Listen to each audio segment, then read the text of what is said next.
What's up, YouTube? This is John from Team RynOke. Today I'm going to bring you the updated version of my Evilswarm. I guess we'd call this Evilswarm fucking version 10 for me. I've redone this deck so many times, I'm constantly working on it. This deck is probably like my love child in some way, shape, or form. I love when people tell me it's going to be dead, it's not going to do anything this format, or man, it's really not that good of a deck. Now granted, it's not going to have the same oomph that it had because dragons are gone, guys, but the deck is very much alive. I think it's going to do very well this format. I don't think it's going to be the deck. By no means do I think this deck will be the deck. I have a few other ideas of what I think are going to be the deck, and we'll probably go over that with my teammate in another video. Here at Team RynOke, we like to bring y'all as much as we can. I do apologize for the lateness of this video, guys, and I do apologize that I keep putting off my Constellar video. I want to do it, I really do, guys. I just keep putting it off. I made a decision that the Evilswarm is going to be the deck I'm going to take to regionals. I feel I can get the most. I'm most comfortable with this deck, guys. This is what a lot of my playtime has been with since I've come back to the game. I do love Medolches, guys. I put a lot of work into that deck. I'm constantly working on that deck too, but it has been put to the side for the regional this Saturday, the 11th.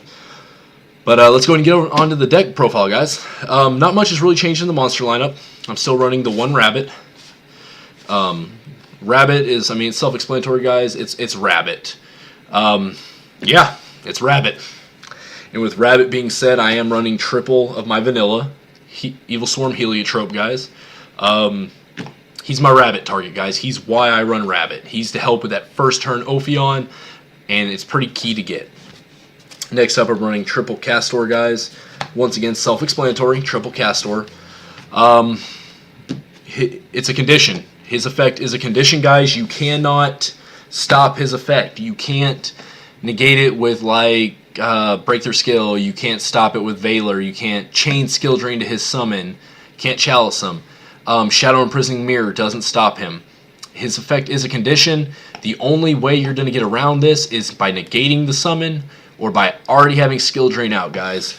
I have no problem telling you how to stop cards of mine. Obviously, most of y'all probably know them. But that is how you stop it. You have to have skill drain already out on the field, guys, or you have to solemn him, or, I mean, some way of negating him. Next up, guys, I am only running 2 Thunderbirds. This has been one of the changes I've done to the deck. I've dropped it down from 3 Thunderbirds down to 2. I might push this back up to 3, and if I do that, I might take Kirkion down to 2. I really don't like having my Kirkions in my hand when I don't need them. Kirkion is clutch. He is amazing, but I may drop Kirkion down to 2. I guess I'm getting ahead of myself because I haven't got to my Kirkions yet, but spoiler, I run 3 Kirkions. I need to look up a dirty little loop I've heard about with this card, and Infestation Infection. Apparently, I got to find the answer, but I was reading online, and a buddy of mine pointed it out, that he can set off Infestation Infection, the trap card, and dodge going back to the deck by triggering his own effect. I got to look up how that's written. It's the card on Infestation Infection is written a little different than I would like it to be. But I do need to look up that ruling on that. I want to make sure, because if that's the case, that is amazing. Because that means I'm going to get to add another Evilswarm to my hand and keep him on the field. Thunderbird is a great card, guys. I only dropped him down to 2 because I felt there was other things I could put in there. But I am finding that Kirkion does annoy me at 3, so I might switch that regardless. Just because Thunderbird, he's going to protect himself. He's Wind-Up Rabbit, guys. He is very, very good. Next up, I do only run 2 guys, Mandragora. He's basically like our Cyber Dragon, not quite the same. All your opponent has to have is more monsters than you, and you can special summon him. I believe it's just more monsters. I believe I said his effect wrong too in my last video, but you know, if your opponent controls more monsters than you do, you can special summon this card from your hand. Especially in the build I'm running right now, his effect should never be used. Like, very rarely should this effect have to be used. So, but I did drop him down to 2. I felt he was super cloggy at 3, guys. I know I'm going to get arguments on everything I'm doing with this deck, or how people are going to point out how I can do things better, and I look forward to that, guys. But just know what I'm doing right now is what's working for me. Next up, like I said, I'm running triple Kirkion, guys. Triple Kirkion. He's Kirkion. Banish 1 Evilswarm monster from your graveyard. to add another one to your hand, and then you can get the normal summon, guys. Let me point something out. DD Crow does stop me from adding the monster to my hand, but the condition to banish a monster has been met, so I still get the normal summon. But DD Crow, guys, can disrupt his plays because I have to target the monster first. Okay, next up, guys, I am still solid on my double Veilers. I believe this is going to be one of the heaviest monster effects This is going to be a super heavy monster effect format. I'm sorry, guys. It is 1 o'clock here as I record this, 1 a.m. It's going to be a super monster effect format. So, double Veiler, guys. I feel that it's just going to be so key still. Next up, I am running double DD Crow, guys. This is what I dropped a Mandragora for and what I dropped one Thunderbird for. DD Crow. It will disrupt so many plays. I just mentioned how it disrupts Kirkion. That means I could do it to Constellar Sombre also, and things like Rekindling, or things that target stuff in the graveyard to special summon them, they have to target it first. DD Crow is going to disrupt that entire play, and it's going to mess that turn up for them. Hopefully. But that's my monster count, guys. There should be 18 monsters here. Meaning in a 40 card deck I have 4 more back row, but that's what I feel is necessary. So, next up, let's flip this face down, guys, so we don't get that glare, that amazing glare. I'm going to do my spell lineup, guys. Okay, first off, I run my triple Pandemics. Now, this is Lance. This is a Lance your entire field Lance. I'm always looking at different deck profiles, and I just can't comprehend why somebody would only want 2 of these guys. It's so good, and it really has no negative. It has no setback, except for it has to be a face-up Evilswarm monster. They're just unaffected by all spells and traps. How is that bad? Why would you only want to run 2? I don't know. Especially with back row being so heavy, this is going to be so good. But this is preference, guys. Once again, I prefer to run 3. I think 3 is going to be the magic number there. Next up, guys, this is why I'm lowering count. This is why I don't think Mandragora's effect is going to be used. Kaiser Coliseum, guys. I was just testing today. One of the locals I went to didn't have a tournament, but I did get to play test. This card, guys, was so key in me just destroying my buddy. Like, he was playing Thunder Family, I was playing Evilswarm. He couldn't get anything out because of this card, because I either sit on my 1950 beater or I'd sit on this guy. Or on Ophion. I even sat on Maystroke for a little bit just because I could negate with his effective destruction. So, great card, guys. It's Kaiser Coliseum. Your opponent cannot have more monsters than you. Meaning, this card right here is why I'm not taking in Vanity's Emptiness. I don't even think I'm going to run it in my side. That's still debatable. But pretty much this is just going to say you're not special summoning, period. You're only getting 1 monster out. They might get, a big beater monster or something like that, but that's where Ophion comes into play too, guys. I do try to keep, my, 1 material on Ophion. So, but triple Kaiser Coliseum, guys. I think this is going to put in a lot of work at the regional. So we're going to see, though. Next up, I'm still running triple MST. So good, guys. It's MST. Back row hate. Hate. Basically, I'm going to try to get rid of stuff. These are going to get rid of the Tenkis, the Tensus. Last Sunday, I did play a different build of my Evilswarm against in a local. I got 3rd place, guys. I lost to 2 different versions of 3-axis Fire Fist. I beat a 3-axis Fire Fist. I lost to another 3-axis Fire Fist.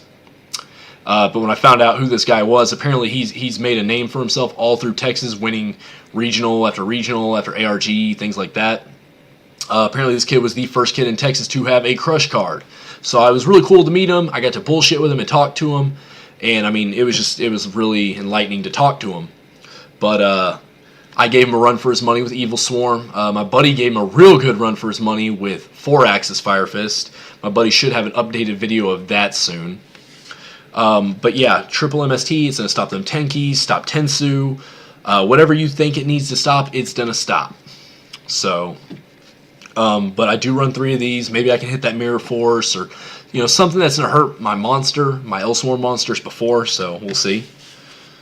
Okay. Let's get to the next one. I run double dress, guys. This is actually only till this next booster pack comes out, till this next set comes out, guys.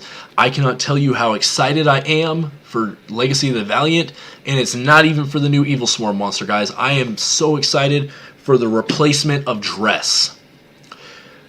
As good as dress is, I only run dress to stop monster effects on my monsters, okay? Dress is good. Dress is great for that aspect, but dress lowers my monster by 600. I don't like that.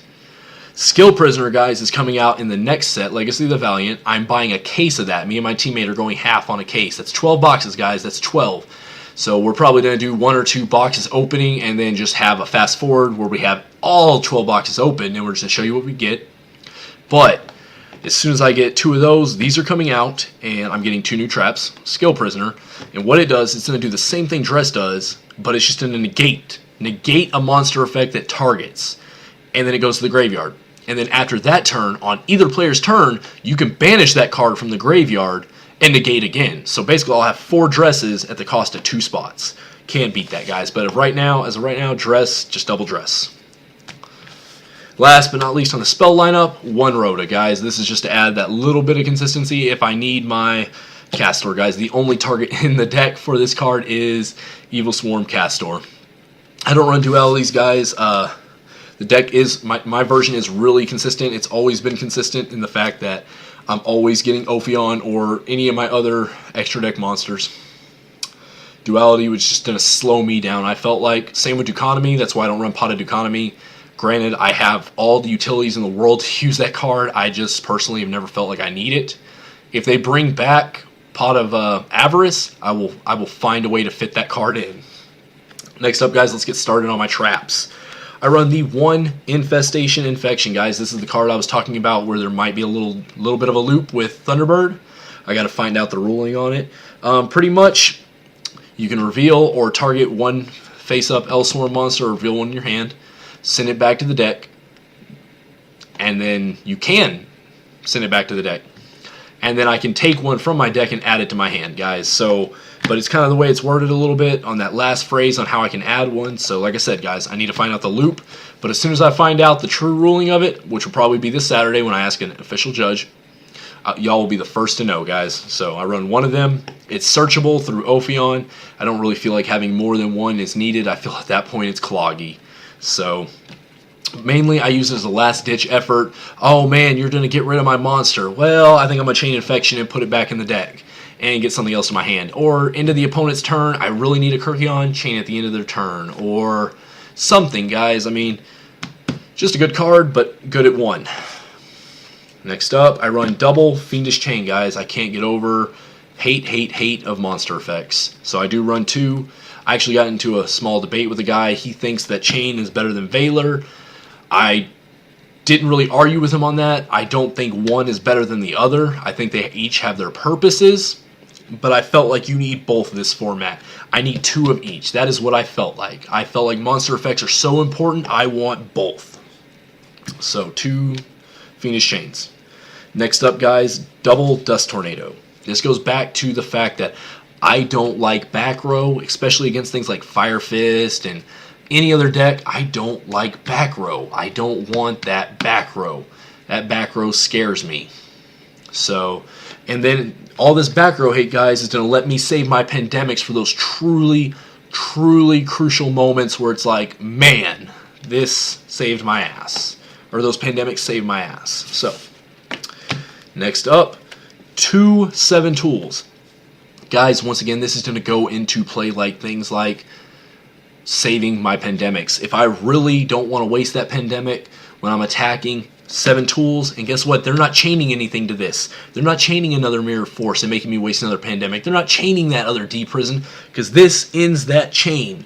And if you see closely, guys, let me get this close. Is this the one? Yeah. This is my Ultra from Metal Raiders. Bam. Picked this up for $1 from a shop. So I was pretty excited about that. But it's a counter spell, guys. It's spell speed 3. It's going to end that chain. Because I can't tell you how many times I've attacked. They're like, Mirror Force. I'm like, Pandemic. And they're like, Mirror Force. I'm like, damn it, I have to waste another one?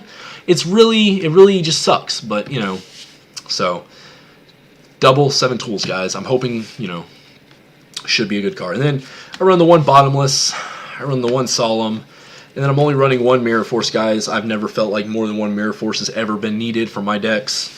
Most of the time I make big pushes, and I continue to make big pushes, so I don't really get pushed back on too hard. So then let's go into the side deck, guys. Let's flip this face down. I'll do the extra deck last. Now, granted, guys, this is just the current side deck. A few of these cards might get changed out, but this is just what I'm feeling might work. You got the double Prohibition. It kind of speaks for itself. Once you know what your opponent is playing, you're pretty much just to say no to anything else they do. It's just going to be a big slap in the face. Bujins. Oh, you're not activating that Crane or that Yamato or that Tenki. Whatever you feel is going to be that detrimental to hurting you, that's going to say no. Same to Constellars. Every deck, this can hurt. This can hurt every deck. Next up, Double Mind Crush, guys. Double Mind Crush. One of the best cards right now. This hurts things like Sombre plays, Kyrkion plays, Tenki plays, Duality plays. This can hurt anything that lets you know what's in your opponent's hand. And especially since Tenki's abused by a bunch of decks. You know what's going to be in there. This is going to hurt it. So I run 2 of those on my sideboard, guys. Next up, I'm not completely sold on this card, but this is just a possibility. Double Deck Devi. I think, I'm not 100% sure, but I think it might hurt like Geargias, Karakuri Geargias, so I got to look at that. I know it'll hurt things like Thunder Family, if I run into a, can't even think the name of the deck. Ghost Tricks, it will hurt Ghost Tricks, but, I mean, granted, Light of Intervention would hurt them more, and depending on how they do after this next set comes out, when they get a lot of support, then I may think about throwing that in my side deck. But as of right now, 2 deck Devis, and I'm not even sold on these. I'm not 100% sure how much it'll actually hurt this format. I run the 1D Prison, guys. You'll notice I do put a few things in here that normally would be main decked, but I am running a few cards that aren't normally main decked also. So, then the 1 Torrential. I run side deck 1 Dark Hole, guys. These cards, I can tech them back in as I need them when there's things that I don't have to worry about as much. Like, there's certain decks that Ophion is just going to stop completely on its own. So that's when these 3 can come in. I may not need my Kaiser Colosseums, so that's what they're there for. Double Vanity's Emptiness. Not 100% sold on this card either, for the simple fact that I run triple Kaiser Colosseum, and Kaiser Colosseum pretty much says you can't have more monsters than me. So, unless you got a deck that's going to let you synchro from the hand or graveyard, which Blackwings do that, guys. So, but Blackwings also synchro, and Ophion says no level 5s or higher. So, we'll see. Double Light Imprisoning Mirrors, guys. I could actually tech in Shadow Imprisoning Mirrors in here too if I really wanted to, because they don't stop Ophion. Guys, I'm just letting you know right now, if anybody tells you that a Shadow Imprisoning Mirror stops Ophion's Negate Special Summon effect, they're wrong. That effect never activates. It is continuously it's just continuously there. But so, Light Imprisoning Mirror, guys, I do side them because Constellars are a deck, and so are Bujins. It's mainly what they're there for, and those 2 decks will make some form of push. Then last but not least, right now my side has double Breakthrough Skills. Once again, guys, monster effect negation. Okay, so this would make 6 different ways if I put these in for me to negate your monster's effect. So, great cards, guys. I personally like them because then you get to negate on their turn, goes to the graveyard, then you can negate on your turn if you need to again. So, I don't see the negative there. So that is my sideboard, guys. I run, a 15-card sideboard. Alright, guys, let's get on to My Little Pony. No, I'm just kidding, guys. This is my extra deck. I do like My Little Pony sleeves, though, man. Just this one. The blue. Blue's a good color. And then the sunglasses, man. The shades. My pony's just chilling. But I run the triple Ophion. I don't see why not. Because they're gonna solemn it. They're gonna do everything they can to get rid of this. So I think triple is the best number to have. You can argue it too. You could say you only need 1. Honestly, you're never gonna sway me on that, so I don't care. I'm always going to run the 3, guys. It's just such a good card. I run double Bahamut. I could break that down to 1. Let me get this where y'all can see it without the glare. Well, not as much glare, so I apologize, guys. I got to get the light fixed. But double Bahamut, guys. Do I need 2? I'm probably never going to need 2 in one duel. Do I run 2 just in case? Yes. because this is my big eye of the deck, and it gets to attack. I just have to pitch an Evilswarm monster from my hand. I'm okay with doing that, especially like my favorite time to use him is against Battle Boxers, because the next duel, I'm going to side in those prohibitions, I'm going to say no to lead yoke, and I'm going to put this guy out and steal their one lead yoke. I'm going to let them make one lead yoke just so I can steal that sumbitch. So, 2 Bahamut's, guys. I run the 1 Ouroboros. You know, guys, I'm not going to lie. I run one of these, but I rarely go into this guy. Not because he's bad. He's not as good as Trishula, his counterpart. His non-fucked up infected counterpart, Trishula. She's so much better. I have bad luck with him. Every time I've brought him out, misfortune has just been there for me. Just no. I'm like, fuck. So this guy has never been key for me winning a duel, but, you know, I guess it's like a condom. I'd rather have one and not need it than need it and not have it. So, next up, guys, I run the 1 Maystroke, 1 Crazy Box. Guys, I don't even have Epi or Eradicator Epidemic Virus in my side deck. I don't know why I have Crazy Box in my extra deck, but Eradicator may make its way back in. For those of you who don't know, Eradicator, 2,500 or more Dark Monster, tribute it, destroy all spells or all traps in the opponent's hand and on the field, and for the next 3 turns. I might find a way to fit that into my side deck just because it's another way to fuck over Fire Fists, especially 3-axis, guys. I've noticed 3-axis is more reliant on the magic, the spell cards, than they are the traps. So you're playing 3-axis. Oh man, first turn, I'm going to go into this. Then next turn, they draw, you activate. Oh man, wait till they do their leopard play. Their leopard play with spells. Let them get that shit going. And then the moment they play Tensu, oh, you declare spells. So I may find a way to fit that back in there. And Prophecy, guys. Prophecy is still around. Even with 1 Fate, the deck is still super consistent. It's super good. Do I think that they should have banned Fate? Yes, I do. Fate is probably the most broken card I've seen in the game in a long time. I think it should have been banned. I think even with Fate at 0, the deck would still be good. It would still be consistent. They just don't have the ultimate out to everything. So, and then I run 1 Utopia, 1 Black Corn, 1 Cowboy, 1 Abyss Dweller, because Dark World is a thing still, and monster effects in the graveyard are a thing, but mainly in case I play a Dark World player, and I don't have my Shadow Imprisoning Mirrors in the deck. So, but with that being said, that's another reason why I think I'm going to find a way to put Shadow Imprisoning Mirrors in my side deck, even though I am playing Evilswarm, because I gotta weigh the options. What is going to hurt me more? Not being able to Kirkion play, or sitting on my 1 Ophion that's going to negate their special summons, and then Shadow Imprisoning Mirror is going to not negate that effect that negates the summons. I just won't be able to search out Pandemic. I think I can live with that, guys. The 1 Diamond Direwolf, because, well, it's Diamond Direwolf. I mean, everyone needs that emergency. And then I have 2 Master Key Beetles, guys. I have 2 because I can have 2. Because, well, that, and I can't find my Pappy. I can't find my Papilloroperative. I can't even pronounce the name right. But I can't find the butterfly that flips shit face up. I have no idea where it went. I need to find that. So, but guys, that is my Evilswarm deck profile. That is what I'm taking to regionals. There might be a few tweaks to the sideboard before the day comes. But other than that, that is my Evilswarm deck profile. Feel free to leave your comments, likes, dislikes. Please like my video if you like it. Dislike it if you don't like it. You know, it lets me know feedback, man. I want to know all of your opinions, guys. I want to know. I want to know what y'all like, what you dislike, what you think. What you think, guys, is important to Team RynOke. It lets us grow as players. So we're here to help y'all grow as players. So I'll be bringing you a video probably after I finish the regional this Saturday from my phone, just telling you how me and my teammate did. You know, I'm hoping for the best. I think he's going to do good with Fire Fist, but especially his new revamped version, he just changed a few of the back row cards, and it's done wonders for him. But yeah, I'll let you know our update, guys. I'm John from Team RynOke, and I'm out. By the way, go Panthers, guys. We're going to the Super Bowl this year.